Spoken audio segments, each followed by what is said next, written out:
Well, I see everybody here is dressed. That's good. Or bad, I don't know. Sí, mejor. Some of you will change your clothes once, twice, or even 3 times today. We use clothes for different clothes in different situations. Some of you are wearing glasses, makeup, and so on. So the fashion industry is big, yes. And the fashion industry, as any other business in the world, is going digital. And that's what we're going to speak about today. As a first step, I would like you, all of you, to briefly introduce your brands and tell to what extent are your businesses going digital now. Okay, so if you want to start, Jaime. Okay, I will start. Well, first of all, thank you everyone for being here. It's a pleasure. Well, Orion is complete. We 3 friends started a brand, which is a shoes brand. I don't know, does anyone know Pompeii? We co-founded our shoes brand like 3 years ago. We were on the university and we decided that we want to start a fashion brand, and we decided to start buying shoes.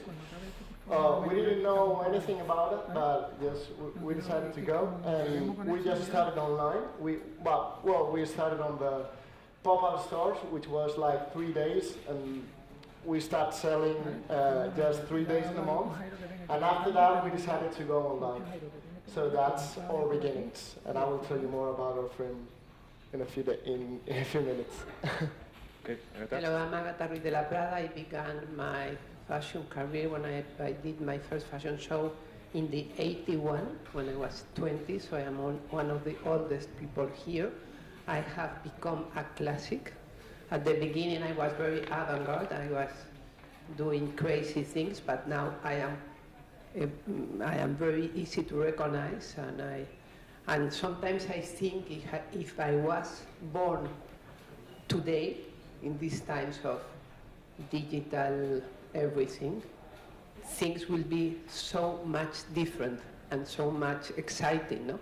Because I remember when I began, we were doing photos, and when you do a photo, you normally get the photo 1 month ago, and with some, it was very different from today.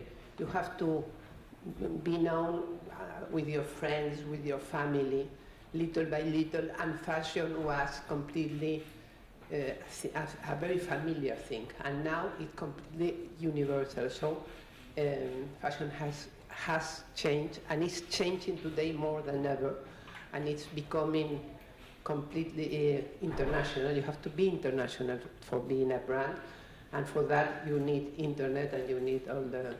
So I am very excited with all the new technologies, and I try to adapt myself as much as I can. I have the help of my daughter, who is here. Get up, Cosima. Who is helping me a lot. And my son, who now is the general director of my company. And I hope the next year we're going to do everything digitalized. Okay, thank you very much. And Maya? Miss Biz, my company, I founded it 2 years ago with my co-founder. We are complementing the fashion industry with beauty industry. So basically it's an application that delivers beauty services and lifestyle services to your home or office whenever you need us. I believe the innovation actually makes it easier for many of us, especially the busy people that working and rushing in between the things. And now as you order anything like taxis, you can just click on a button and everything comes to you. So we're making basically with technology women's life easier. That's our focus. But also our real goal behind the company is to establish a gig economy platform that enables women to start their own businesses as a freelance in lifestyle, in wellness and beauty, and become a successful business owner on top of our platform. So not only it helps our customers, it actually changes the lives of our freelancers in a few weeks' time. Thanks. Solis? So I represent Sammy Road. Sammy Road is a community of creators and influencers who craft visual stories for brands. Sammy Road was created by marketers who were looking for helping needs of brands or needs that brands might have. Today we help brands to win share of voice through influencer campaigns. And on the other hand, we help brands also to win share of engagement. That is very important. I think we'll be talking about it very much through content creators. So we have a platform of over 250,000 creators that can help brands create different types of content from 300 pieces to feed all the digital channels that brands have today and have to feed in order to engage with their customers. Okay, so, well, clothing industry, as I said, is quite a big thing nowadays, but it always has been. I mean, from the origins of civilization, everybody has worn something. So, but in the last, let's say, 20, 30 years, the business has changed a lot. So I would like to know your view on the customer. I mean, how would you describe the customer nowadays? What does he ask from you, and how can approach them? If you want to start from Sonsoles, and we go this way. Well, I think customer today is not passive anymore, and customer is really looking to be engaged, to find something surprising, to be able to feel also that the attention or the content that is being sent to him or brands are sending to him is something that is personalized, that is surprising and authentic. So this is really something that we're looking more and more, and brands are working on this in all the branded content that they can be creating on the digital channels and how to access them. I think women have changed all the time, and fashion is not only for women, of course, but today people's behavior is so different from, like, as you said, from like 5-10 years ago. We used to things happen in a different way. We expect them to happen easily within moments. And I think brands are struggling now to make everything available. This is why mobile e-commerce grows so fast, and we move from desktop to mobile, because we don't anymore have time even to sit on the computer. We just want to go on the way and do stuff.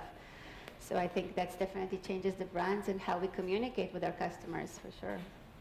Sorry, I haven't said that, but if you feel like interrupting or adding on somebody's speech, feel free to do it. Anna? Well, I think the customer has changed a lot. Now, the good thing is that the fashion world has become very democratized. Before, only the very rich people could dress in a well, and today everybody is able to get beautiful things, and you can see, and they can get that in every kind of outlets, through internet, through eBay, through a friend. Well, no, there's so many ways of getting that things. Also, the way of dressing is changing a lot, because everybody wants to feel comfortable. So one of the things that has changed more are the shoes. Before, and in Latin America, it continued to be a little bit like that. The women were going with high heels all the day because they want to look sexy, no? And today, a woman wants to do lots of things and to be healthy, and sometimes sexy, but not all the time sexy, because that's very boring to be sexy all the day. So that is changing a lot, no?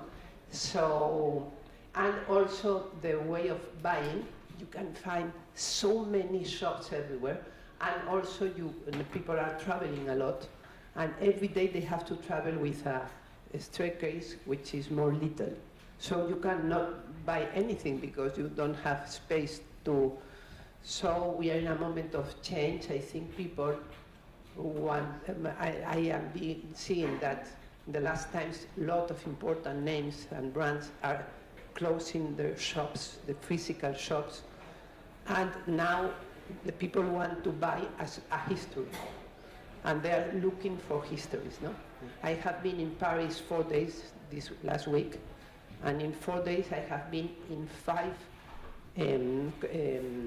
foundations or collections in museums. One of the Museum of Saint Laurent, which has opened last Friday, and now it's opening in 10 days in Marrakech. There is a very big exhibition with long queues of Christian Dior, or queues of thousands and thousands of people. There was the foundation of Pierre Cardin. There was the foundation of Fortuny, a wonderful exhibition of the Spanish Mariano Fortuny. And also there was a very important thing that Sotheby's was doing an incredibly beautiful sale that took place yesterday of dresses. I know the one who is doing that, and he has bought some of the dresses 25 euros, and he's selling them 20,000 of euros. Or so. So fashion is becoming an art, and people don't want to buy. Well, some people buy what they need in Zara or in ¿cómo se llama esta de las camisetas? Hombre, la japonesa, ¿cómo se llama? Uniqlo. But or Gap, pero bueno, not anymore in Gap. And but people are looking for dreams. They want to buy dreams, not only things for everyday life. Well, Yes, no. well, I think that the most beautiful thing is that we really don't know. I think segmentation now is quite hard. I think we can do things that we do not expect from us. So I think for brands it's important that you don't know how your customer wants to do, how your customer what are their interests. For us it's important because I think the most important characteristic of people right now is that we are open. We are open to see new things. We are open to try new things. We are open to try new brands. We are open to try new technology. We are open to try new innovations.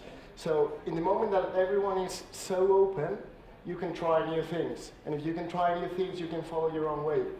So the opportunity for brands and for technology right now is that people are so open to try these things that you must not try to copy anyone. You can be authentic, and people want to try your thing because they are open. But at the same time, you never know why.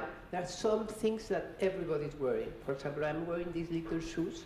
I've been in the last days. No, I would love that if they would be mine, but no. This is an exception. They are not mine. But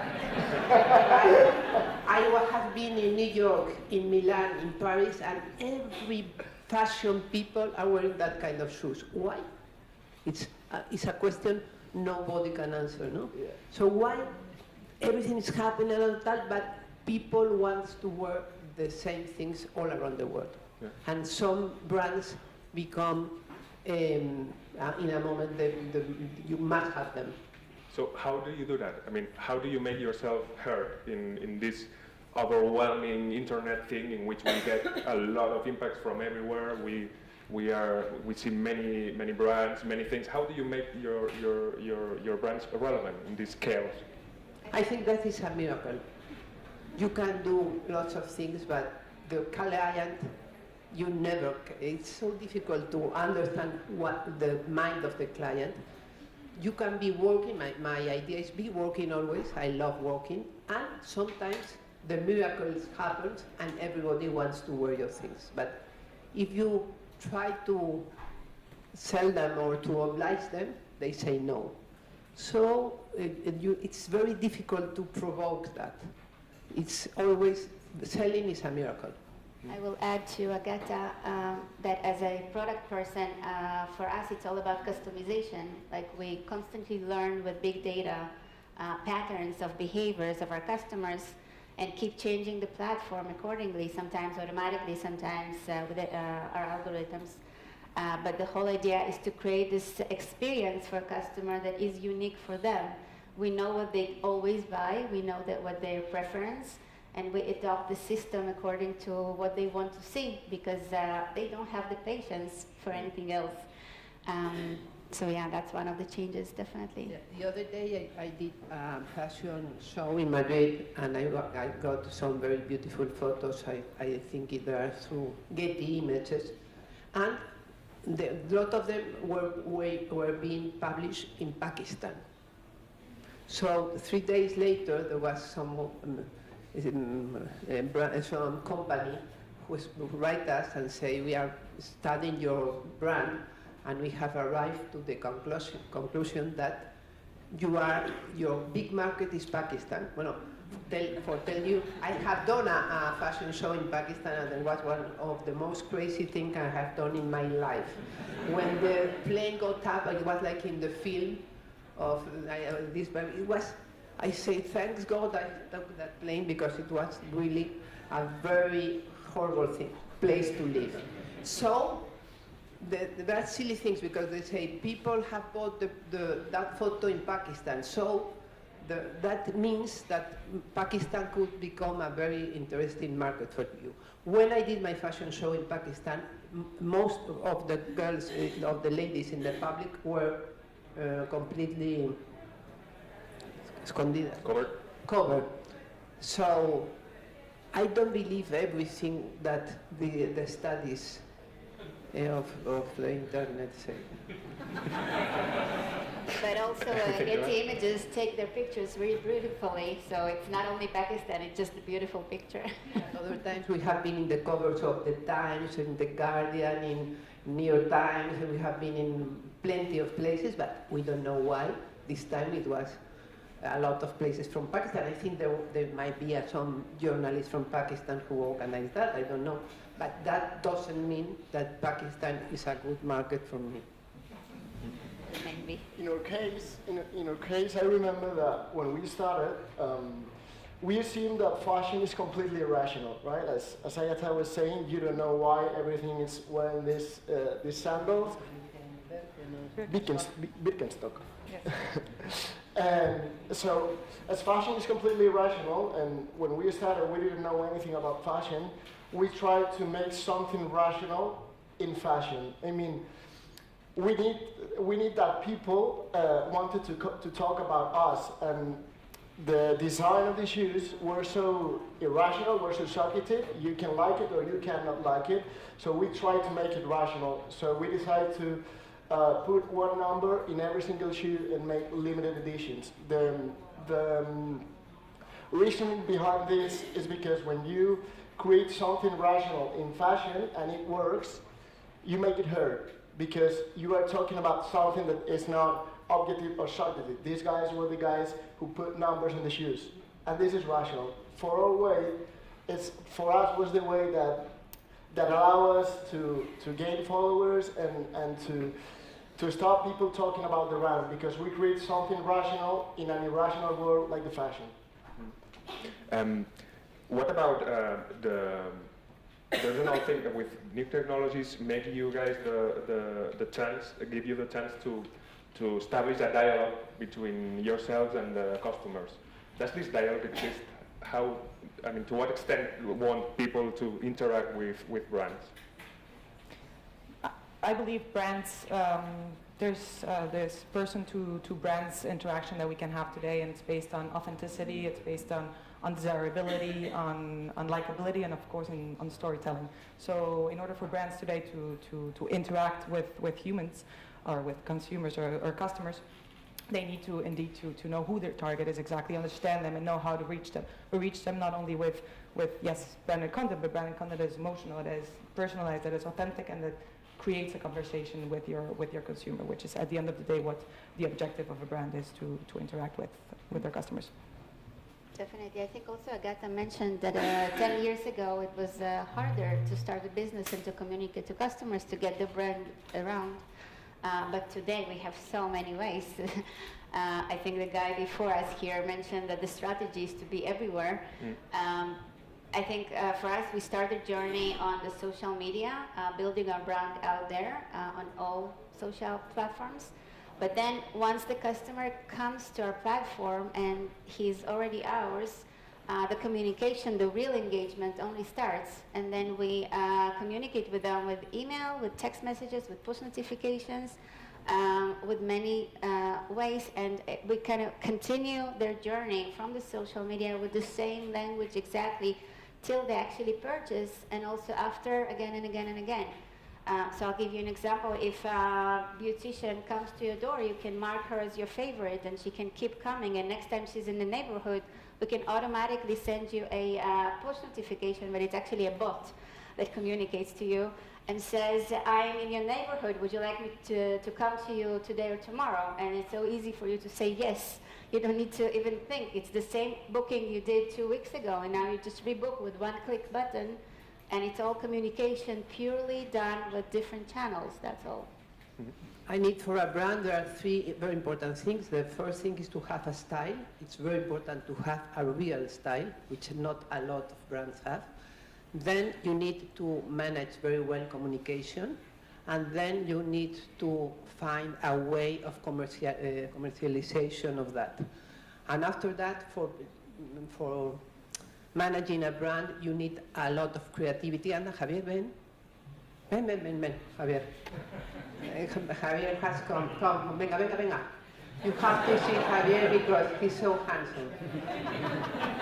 And another thing you need is to be lucky. I think luck is one of the most important things in fashion and in life. Bueno, first of all, my apologies. I thought it was at 10:20, and so I made it too late. So all my apologies to everybody. So a disaster. And no, I was just listening. So okay. Apart from what you were saying, I would like to add another thing. I think. Well, sorry, Javier Goyeneche. He's the founder of EcoAlf, a brand maybe that you may know. Well, if probably a lot of them won't know, but EcoAlf is it's a fashion company, which our main goal was to try to be like a truly sustainable fashion company. And we thought the most sustainable thing to do was not to keep on using natural resources. So we thought recycling could be a solution, and we were able to make like a new generation of recycled products with the same quality and design as the best non-recycled. So basically what we do is we transform different types of waste, or discarded fishing nets, or plastic bottles, or used coffee grounds, or into polymer, yarn, fabric, and products. That's what we do. Well, I think what Javier is doing is the dream of my life, because I've been doing all my life. And I worked with him a long time ago when he had a very successful brand of bags. But now he's doing what everybody should do in the fashion world. He's really working in an ecological way. And so I want to congratulate him, and I hope very soon we will still collaborate in any way, because I want to sustain completely your ideas, and I think it's one of the most beautiful ideas in all the fashion planet. Congratulations. Thank you very much. I was just listening before when I was listening. I think what she said, it's very important. I think, if you don't have a style, you're lost. You obviously need a lot of communication. You obviously need a lot of distribution. But I think right now brands need something more. You need a concept. I think, at least my experience is when you go to a show or you go to an exhibition, there's already a lot of people doing things very well. You go to a fashion show and you have thousands of brands which make amazing garments with huge designing teams, with huge marketing teams, with huge volumes. So they can compete in design, they can compete in price, they can compete in everything. Don't think there are so huge volumes, eh? Don't think so. Well, there's very big brands, huh? Well, there are not many. One. And I think it's important nowadays that you try to have also something that makes you different, no? Because I think that's the easiest way to try to compete in a very competitive world, which I think fashion is very competitive. Okay. Well, I'm going to pose a last question, and then if we have time, you can ask these guys whatever you'd like. This is today we have a lot of entrepreneurs here. You are all of you are entrepreneurs. What piece of advice would you give to somebody who got to start in this business, the fashion industry? Well, I think I am the one who has less experience, so I will just think about my experience. I think that the most important thing for us was to understand that we want to entrepreneur. As a young student and on the university, you heard a lot about entrepreneuring and starting your own business, and that's the only way of success. And for me, of course, it's not true. For me, the most important thing was understanding that I want to be an entrepreneur, understanding that I want to create my project. But a lot of people around being an entrepreneur, it's quite hard to be an entrepreneur. So you must really know that you want to be. So the first message I want to say is that being an entrepreneur is not the key, it's not the way to success, it's just another way. It's an amazing way, but it's not the way. And for us, in the fashion world, the best thing that we discover is that, as I previously told you, people are really open to try new things. We try to discover an opportunity in the sneakers world, daily use sneakers. We put some color to these daily use sneakers, and it just worked. So I think my piece of advice would be, first of all, understand that you want to be an entrepreneur, and after that, try to be authentic, try to have a style, always. Don't look right, don't look left, just look up front. For me, it's the best learning that I had. My advice is that you have to enjoy working.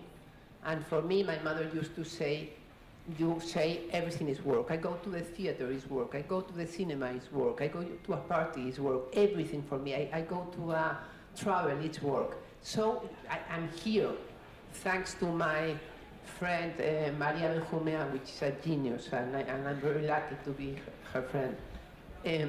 So the nice thing is you have to have interest in everything, and enjoy every day of your life, because you have to work very hard. So if you take that as a play, as if you were playing, that will be the best. If you say at what time I'm finishing, and you are looking to I don't have a watch, so I never watch my hand. When I'm very tired, I go to sleep. But I always go to sleep sorry of missing other things. I said yesterday, what a pity I am not in the Google party, what a pity I am not there and that.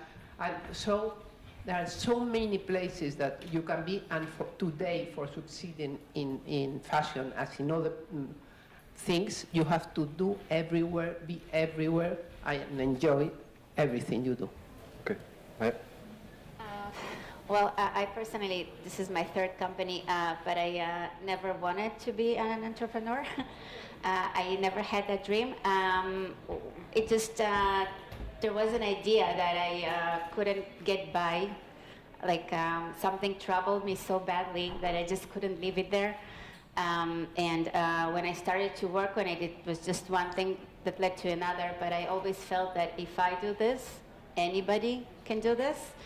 I didn't have more opportunities than others. It was just my pure curiosity and resilience and persistence that led me through the companies. All of them were successful. And the hard work, of course. Agatha, as she said, I also define my 24 hours as full work. I work 24 hours, 7 days a week. But I do allow myself from time to time to do other things. But it's only because I enjoy my work very much. But if I had to choose just one little advice, that would be never give up. I'd have to agree with Agatha and Maya. I think enjoying what you do is very important. And of course, being always able to adapt and reinvent yourself over and over again with everything that's coming, and the digital world also revolutionizing everything we see and we do. Javier? Well, I think everything's said. I think just to add, I think you need a lot of passion in what you do, no? And if you have it, then there's no hours, there's no limit, there's nothing, no? Okay, I don't know. We don't. I think we're out of time. Do we have time for a question of the audience? Yes. No? Okay. Sadly, we don't have Sorry, any time guys. for questions, and I know we have this incredible audience, and I know they have many questions, but hopefully you can meet in the hall. We have our startup competition, and we have our 8 finalists that are waiting to present. So thank you so much for your energy, for your advice.